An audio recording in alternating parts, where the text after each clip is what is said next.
We live in a relativistic culture. We live in a politically correct environment. Nobody wants to make exclusive claims for truth anymore. And so you may get a question like this: don't all roads lead to God? And what do people mean by that? Well, maybe they show you a bumper sticker and they'll say, all religions need to get along, all religions are pretty much the same. They put them all together in something like this that says coexist. And you notice you've got Islam, you've got the peace sign, you've got Judaism and so on. So you recognize some of those symbols up there. And you see how they're all kind of put on a same level, same playing field. Maybe somebody's told you the fable of the blind man and the elephant to illustrate that we shouldn't be exclusive when it comes to religions. All roads pretty much lead to God. All religions have some of the truth. And to illustrate this, they'll tell a story. Maybe you've heard it before. Apparently there's a small village in India, and it's got several blind men, and for the very first time in their lives, an elephant's brought into the town square, and the blind men are given a chance, brought up to this elephant, and they're not told what it is, and they just get to experience the elephant. So one is checking the tail out and says, oh, I know, an elephant's like a rope.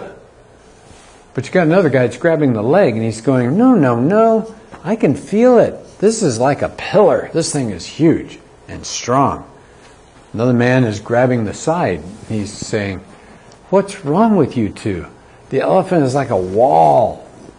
And you can see somebody else is grabbing the tusk. No, the elephant's a spear. Somebody grabs the trunk. No, it's a snake. Somebody grabs the ear. No, it's a big fan.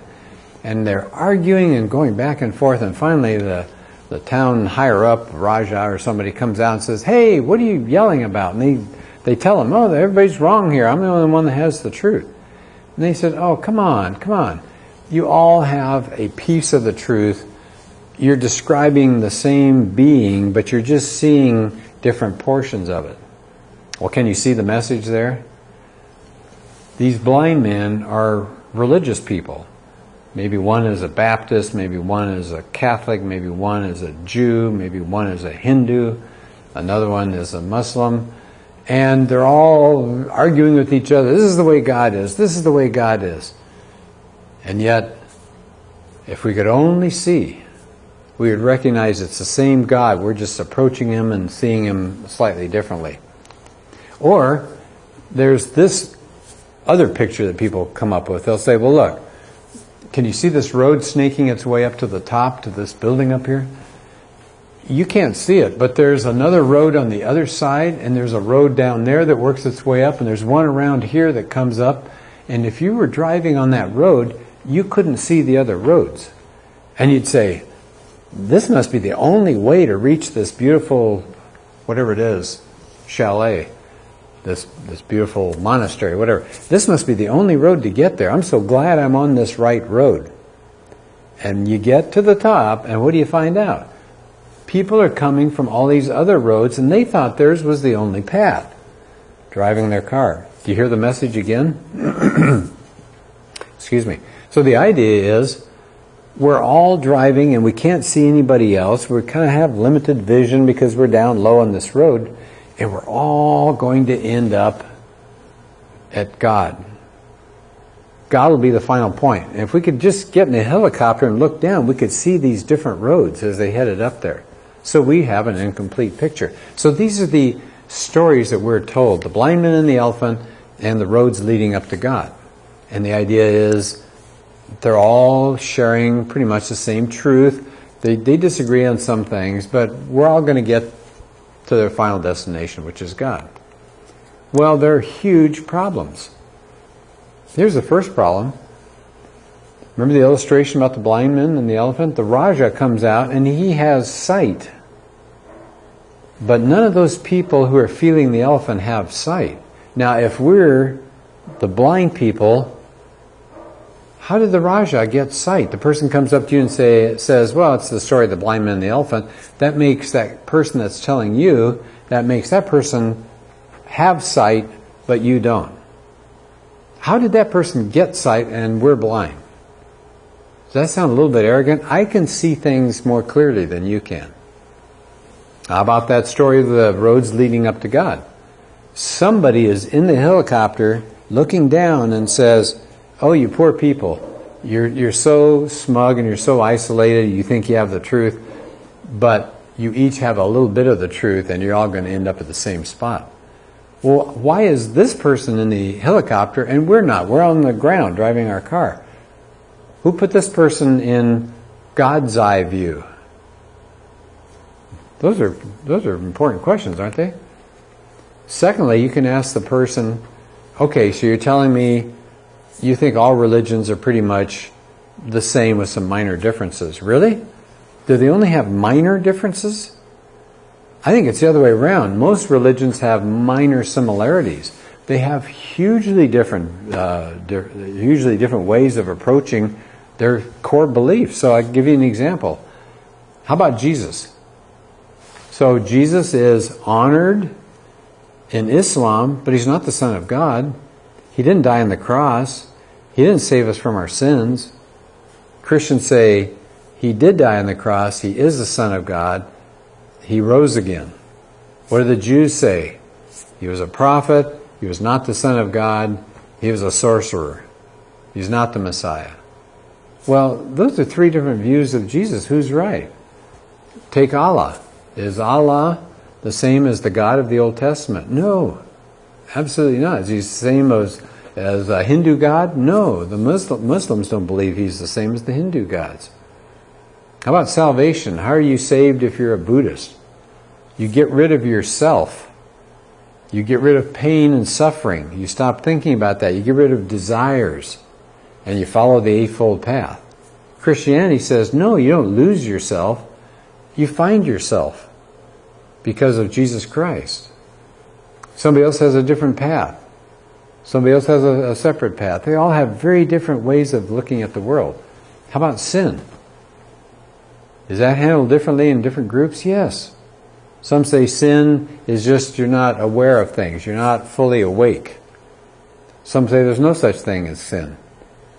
For Eastern religions, this world is Maya. It's just an illusion. Other religions say no, this world is real. How about a solution to our problem? They all have different solutions. They all describe a different kind of afterlife. They all describe a different place that we came from. They all describe a different way we're supposed to live while we're here. They all describe a different human nature that we all have. How can you say that, oh, all religions are pretty much the same, they're all going the same direction? Oh, they're very, very different. Here's a third question that you want to ask in this situation. Somebody tells you all roads lead to God. How logical is this view? Are you really heading toward the same place? Let's just take two, Islam and Christianity. Islam says do certain things and you'll get there, the pillars of their beliefs. Christianity says depend on Jesus. That's a very different, you can't, this is called the law of non-contradiction. You can't have Jesus be a nice guy and the Son of God. You can't have him as just a human, divine. These are very, very different things. That's not logical to say they're all the same. Do you think this displays critical, careful thinking when somebody says, oh, all roads lead to God? Really? All roads don't lead to God. You have three basic gods, first of all, that you're talking about. Maybe it's an impersonal God. That might be the force, kind of like Eastern religions. You've got a personal God. That would be Christianity, Judaism, and Islam. Other people consider that there is no God. Now, how are you going to put those three together? That's sloppy thinking. That's not careful thinking to say all roads lead to God.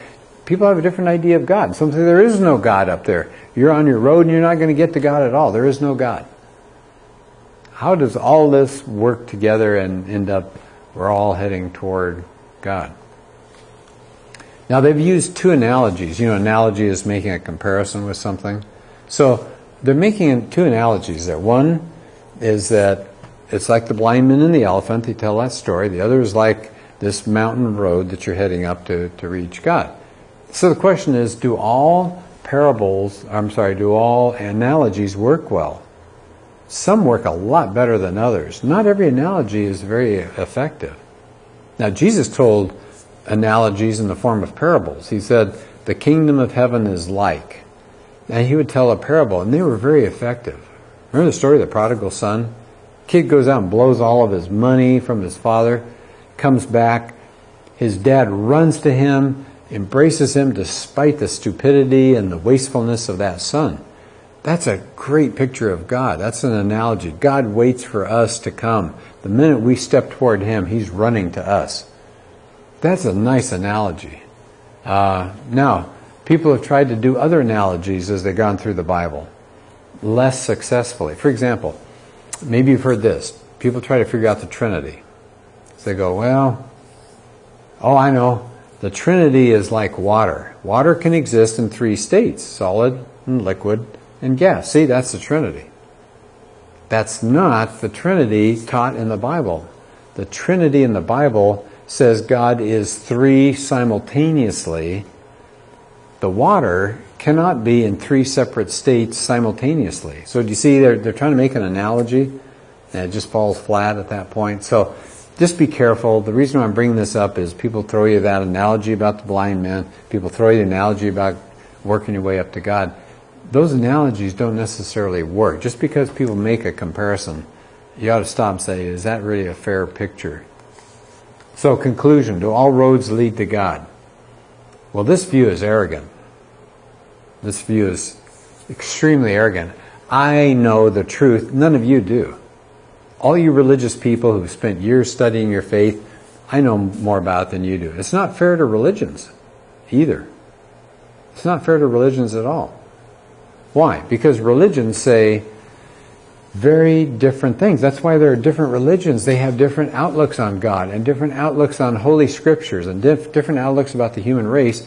And somebody who's a pluralist, who says they're all the same, is ignoring all of that and saying, oh, you're all heading to the same place. They'd say, no, we're not. So it's not fair to any religion, Christianity or any other. It's illogical. You can't have Jesus be one thing and a separate thing and be the same. They're not the same. It displays really lazy thinking.